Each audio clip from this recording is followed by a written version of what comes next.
I think people hear me say this on the Q&A, you're in the right place at the right time.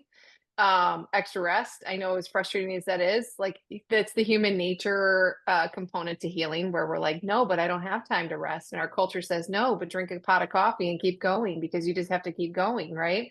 But in reality, when your body's asking you to shut down a bit, rest a little bit more, that's when the cells are going crazy. They're like having a party, going to try to work as hard as they can to go and clean up, right? So you can kind of, I always explain this actually to my children.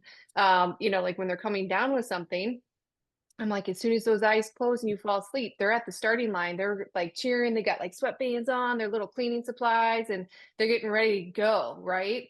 And so, like when you sleep, that's when a lot of the healing it takes place. And so when you fall asleep, those cells just go bonkers, right? They're the garbage men, cleanups crew that go in and try to clean out not only like the nastiness from the day. So let's say you've been exposed to, let's say, in the spring, probably not a great example right now, but spraying like fertilizers, herbicides, pesticides, those sorts of things. You get like chemical sprays, air fresheners these times of years, and there's so many different things, right, that we can be exposed to this time of year. And not to mention, like we're locked inside for many of us, like in the cold weather area. When you're exposed, those cells, when you fall asleep, they go to clean up what you're exposed to that day, and then also like anything that you came down with, like an infection. And the great part about what you're doing is you're working Question toward and better quality sleep, right?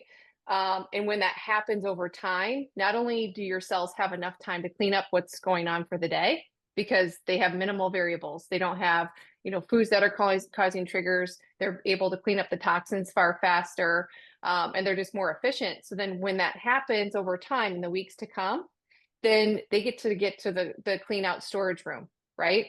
Which they're like, oh my gosh, we cleaned up everything so quick. Like I'm in the storage room. Where's all the chronic stuff? Let's start chipping away. And that's why you're here, right? So pull back to where you're at, not feeling well, dive in, take those supplements consistently, lean into what practitioner Andrea said,